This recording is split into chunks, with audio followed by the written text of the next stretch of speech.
adult themes and nudity. Dearly beloved, we are gathered here today to mourn the passing of the Prime Ministership of Malcolm Turnbull. On this day we reflect on all the achievements that it brought us over the years. Like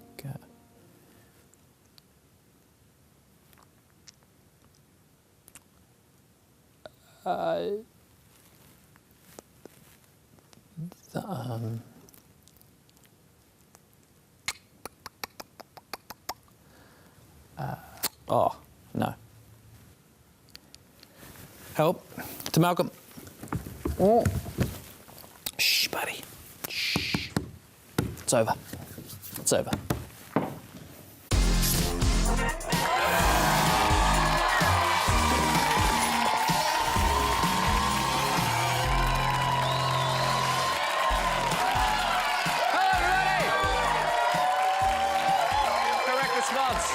Welcome to The Nightly. My name is Ballard. Wonderful show for you Tuesday evening. Tonight we have musical guest, the one, the only, Peter Dutton. Courtney Barnett, everybody. Courtney Barnett. Sorry, everyone. I got Dutton on the brain because today he almost became the Prime Minister. Did you see the news? Good news. This is what happens when you cancel Tonightly, people. The country goes to the dogs. Peter Dutton, the Prime Minister of Australia. Hey, why the fuck not, huh? There we go.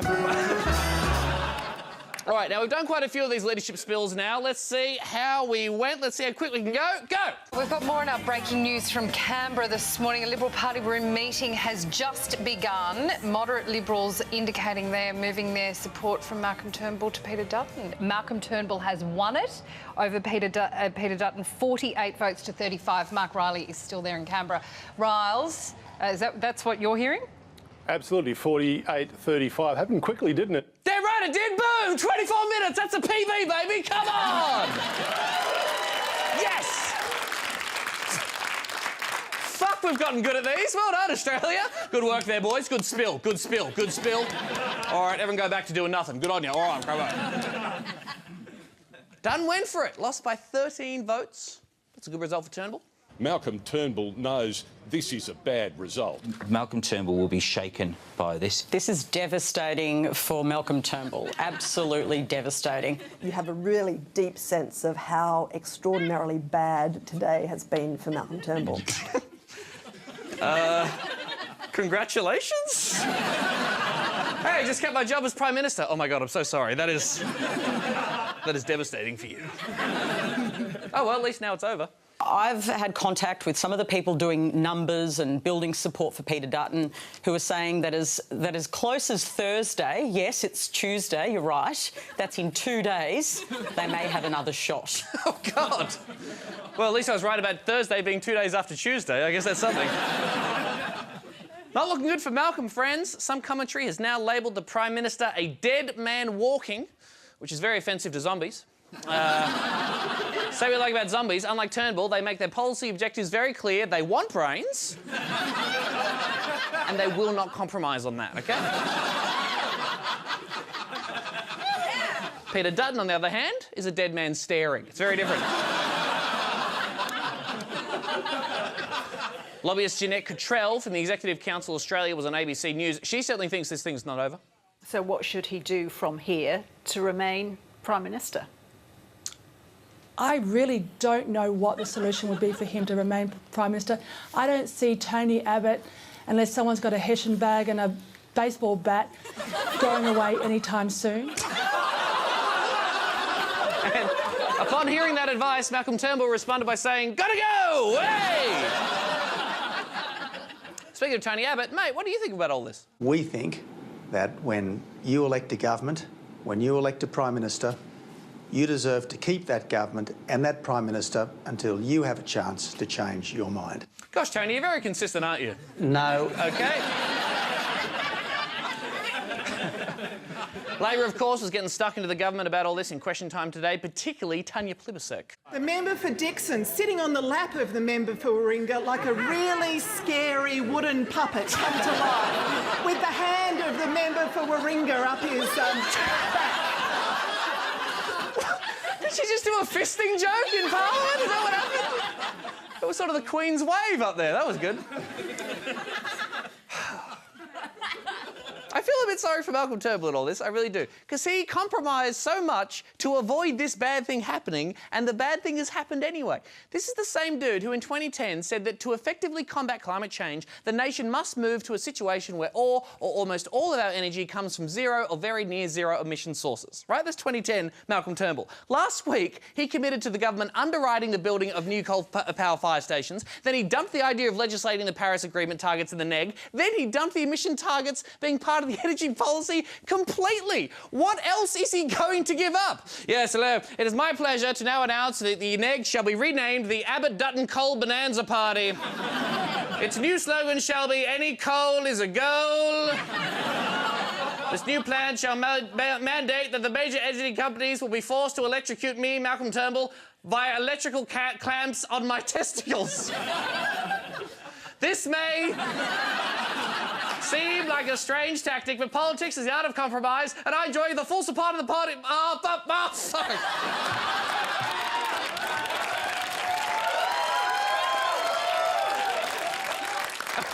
I enjoy the full support of the party room, and I forgot to do the monocle thing. Anyway, fuck it, we're getting cancelled. Now, after causing all the hoo-ha, Peter Dutton fronted the media, and I've got to say, he seemed pretty happy. It's nice to be in front of the cameras where I can smile and maybe show a different side, not here talking to you about border protection matters. Yes, this is good. We all enjoy and love this. This is very natural. When you look at this, you're not even thinking about the children in detention, are you? No. No, Peter, that's somehow worse. Peter helpfully explained exactly why he challenged Malcolm Turnbull for the leadership position. I made a decision to contest this ballot because I want to make sure we can keep Bill Shorten from ever being Prime Minister of this country. Hey! Come on, Peter. Stopping Bill Shorten from becoming a Prime Minister is Bill Shorten's job, OK? And he's very good at it. Stop trying to steal other people's jobs, Pete. Man, Malcolm, he must be pissed at Dutton. He must be furious. What's he going to do? Is he going to fire him? Is he going to challenge him to a duel? So I thank Peter Dutton for his outstanding service as Home Affairs Minister.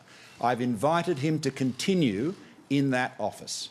He said to me that he doesn't feel he can remain in the Cabinet. Ha-ha! That'll show him! Mess with me and I will offer you your old job back and have you say no thank you. Ta-ha! That's wonderful media coverage of the whole event. Thank you, media. I think when the journos are on high alert all the time breaking news, their brains go a bit weird and they say odd things. And there was a rather naughty photo texted of Peter Dutton with Mitch Fifield outside the PM's room. OK, there's got to be a better way of phrasing that. Look at that, Dutton and Fairfield having a bit of a chat. Bit naughty, isn't it? Come on, Laura Jays at Sky News, bring the tone up for us. I can tell you one message here. I hear Hunt has gone crazy about being fingered. Come on!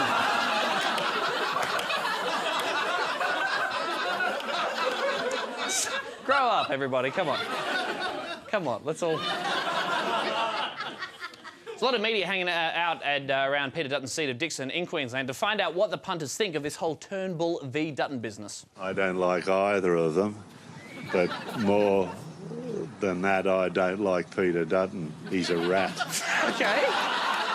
Doesn't sound good. Maybe he meant a good rat, like the one from Ninja Turtles. You don't know.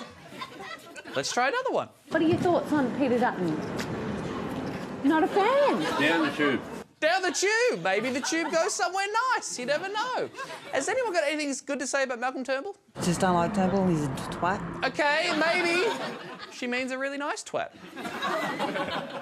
But that's his constituents in Dixon. We thought there might be some other people out there who have some thoughts about Peter Dutton becoming PM. So we hit the streets of Nauru to see what the punters reckon. Peter Dutton's a man of his word. He said he'd keep us out of Australia, and he's certainly done that. He put us here and he went back down. Even though he's locked me up indefinitely, at least he doesn't flip-flop. Malcolm. I heard his family owned 2 childcare centres. That doesn't surprise me. I mean, if anyone knows how to lock up children so Australians can get on with their lives, it's Peter Dutton. I've been here for 180 days. Time flies when you're indefinitely detained. There was this one time I needed medical attention and I needed to get off the island, but Peter Dutton said no. He didn't cave. And I respect that. He's got a history of supporting vulnerable people. People too scared to go out to restaurants in Melbourne, white South African farmers. Well, as a white South African farmer, I know that Peter Dutton has my best interests at heart. Peter Dutton for PM. Peter Dutton for PM. Peter Dutton for PM. Hang on, wait. I thought he was already PM. Isn't that his title? Peter Dutton PM? No, it's Peter Dutton MP. Oh, well, yeah, as Peter Dutton said, I wouldn't know. I'm illiterate. And I'm trying to steal everyone's jobs. Go the spud. He's got a real likeable face. What about Bill Shorten for PM? Bill Shorten? I live in a detention centre and even I find that tedious. Oh, there you go, everyone.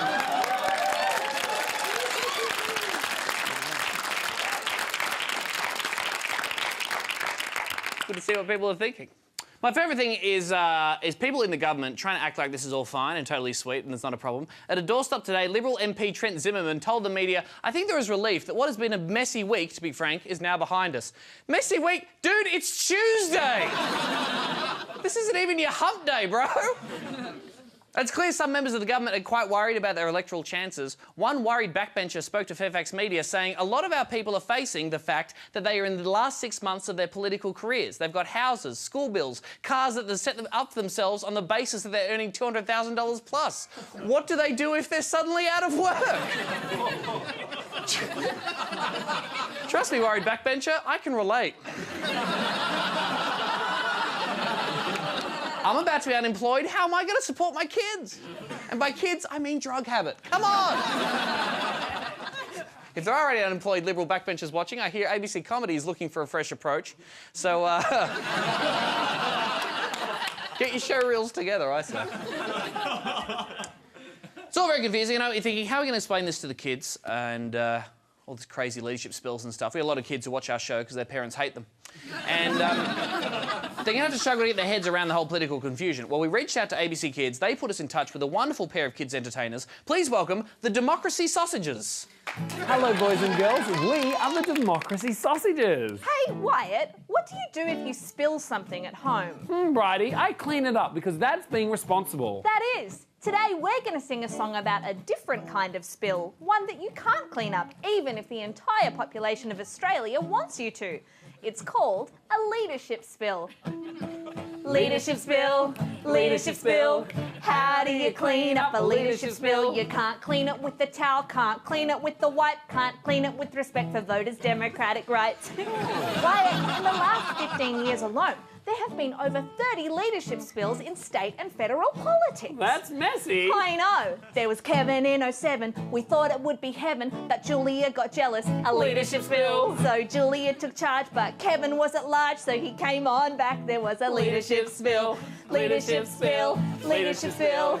How do you clean up a leadership spill? You can't clean it with the mop, can't clean it with the chucks, can't clean it from our memories. Our pollies give no flicks. Oh, well, that's all the spill's done. No, you wouldn't believe what happened next. Tony got elected, stable government expected, but before you know it, a leadership spill. So Malcolm had to go, but his ratings were low, so Peter got involved. There was a leadership spill. Oh, it's hard to keep track of who's leader with all these changes. It can be a bit confusing, but don't worry. Listen to me. It's easy to remember if you do it like this. We had Kevin, Julie, Tony, Kevin, Malcolm, Peter. No, not Peter, wanted to become the leader. Leadership spill. Sing along. Kevin, Julie, Kevin, Tony, Malcolm, Peter. No, not Peter, wanted to become the leader. Leadership spill. It's not very nice to stab your colleagues in the back, and it's also not nice to ignore the wishes of a voting public who've placed their trust in the democratic system, despite several assurances that this time would be different. So please stop having your leadership spills. Leadership spills. We don't want another leadership spills. Leadership spills. Leadership spills. Enough with the mother-f***ing leadership spills. So respect our votes that we cast on election day. Put our ballots in the box. So why don't you actually listen to the public instead of changing your minds every 2 seconds? We're also available for children's parties.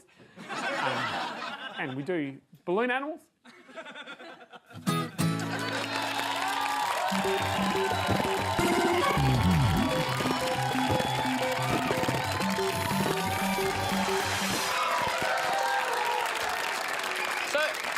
question we need to ask now is, if Peter Dutton does want to challenge for the top job again, how exactly is he going to fix his whole image problem? Within the space of an hour, Peter Dutton has gone from being one of the most powerful men in Canberra to a backbencher, but he's really been in federal politics for 13 years, so the people here on the streets, they know who Peter Dutton is. Boom! That is a ringing endorsement. After 13 years, Peter Dutton, people have heard of him. And if that's being generous, broadly speaking, there are three problems he's got, right? People who don't know who he is. Do you know who this man is? So the Prime Minister? People who do know who he is but don't like him. I never vote for him because I don't like him as a person. Just as a person. And then there are people who like him but don't know who he is. Well, I'm not too happy about it, actually. I thought that, what's his name, the bloke from Brisbane here would get in. Peter Dutton? Peter Dutton, yeah, I thought he beat him. But anyhow, it's not to be. Yeah, I'm Dev. I was really rooting for what's his name. In fact, an internal Labor focus group revealed that not only is Peter Dutton relatively unknown, voters that are aware of him think that he's arrogant, out of touch, or even creepy or scary. I don't know what they mean. There's nothing scary about this. To deal with these issues and make Peter Dutton a little bit more palatable and memorable for Australians, before the next leadership challenge, he's actually hired an image consultant, and we have her with us here tonight. Nina Ayama, you're actually helping Peter Dutton revamp his image. Yes, that's right, Tom. I'm turning P. Dutty from he who must not be named to he who people know his name and think he's cool. What? That title makes no sense at all. How are you going to do this? I mean, come on, like this creepy picture here, this is basically Peter Dutton's legacy. That's what people think. Well, Tom, I take that creepy picture and I raise you this friendly picture. No! See, he's so lovable, like the Cheshire Cat. He's going to grant you a wish. The Cheshire Cat doesn't grant wishes. Images aside, Dutton has a terrible track record, right? In 2015, a poll of doctors voted him the worst health minister in 35 years. Well, you say worst health minister, but all I hear is naughty nurse. What? And actually, it's quite funny that you say that. I didn't say that or anything. Because before he was a naughty nurse, Peter Dutton was a naughty cop. Stop saying Peter Dutton and the word naughty in the same sentence.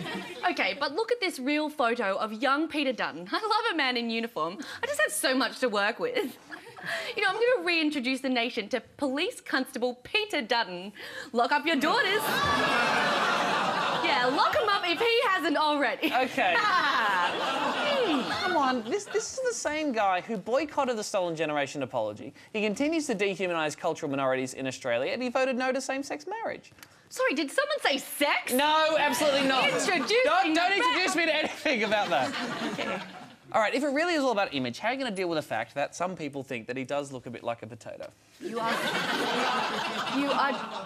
just so right, Tom Ballard. There is nothing sexy about potatoes. No, it's just like, you know, he's just a weird sort of round head and no hair, you know? Yes, but do you know what else has a round head and no hair? What? Babies! What? That's why we're rebranding Dutton as a big cutie pie, see? Oh, no! Oh, where's little Peter?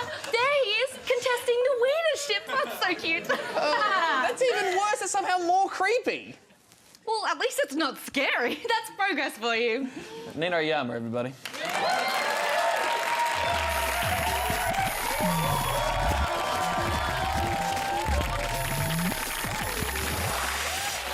Let's take a little break from politics and move on to some exciting bargains. When you think of Coles and Woolies these days, you usually think about their plastic bag ban, which is still sadly devastating the lives of baby boomers.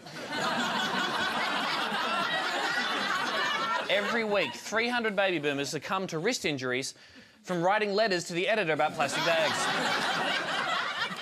Now, what you should also think about when you hear Coles and Woolies is duopoly, which is where two suppliers dominate a market. Coles and Woolies has had a huge impact on our regional communities through their duopoly. We sent Carlo Ritchie to country Australia to find out some bloody more. The butcher, the baker, the candlestick maker. Small businesses are the reason towns exist.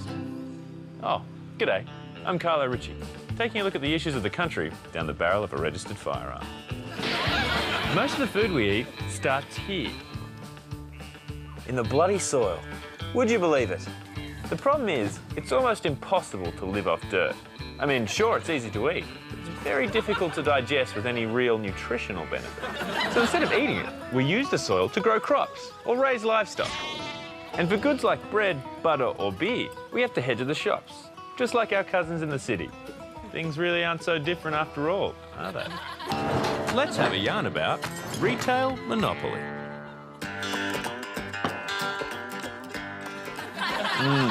That tastes proud, like a small business.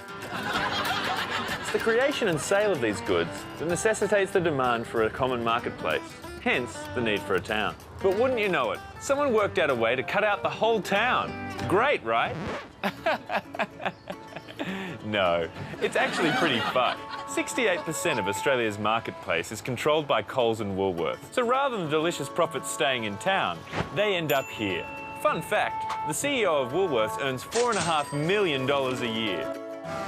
Now, I know what you're thinking, but Carlo, it's so annoying to go to 3 different small businesses when I can just go to one. Well, the good news is the small, locally owned businesses can't compete with the big guys. That's why within a year of a Woolworths opening in my hometown, every corner shop was closed for good. No more pesky choice for us. And things aren't looking great for the businesses that are still going. Big guy's been a help to you, Terry? I've lost half my business. Or you've kept half your business. Glass is half full, Terry. The big guys sell themselves to small communities with the promise of jobs. And small towns love jobs. How many people work here, Terry? There was 5 working here, now there's only me. They all get jobs at Woolworths? And the supermarkets aren't lying. Thanks to self-service checkouts, we all get a job. We get to pay the big guys to pack our own bags for free. Plus, there's no more prattle at the tills to put up with. Yeah, not a lot of rain about. Please scan your Flybuys card. Banter. But in the end, is this really a big issue? I mean, what are we really losing, other than the economic stability, community integrity, and singular identity of rural and regional towns? And if you're feeling left out, don't worry. The same thing happens in the city on a much larger scale. Turns out we aren't so different after all. And hey, I eat my butter just the same as you.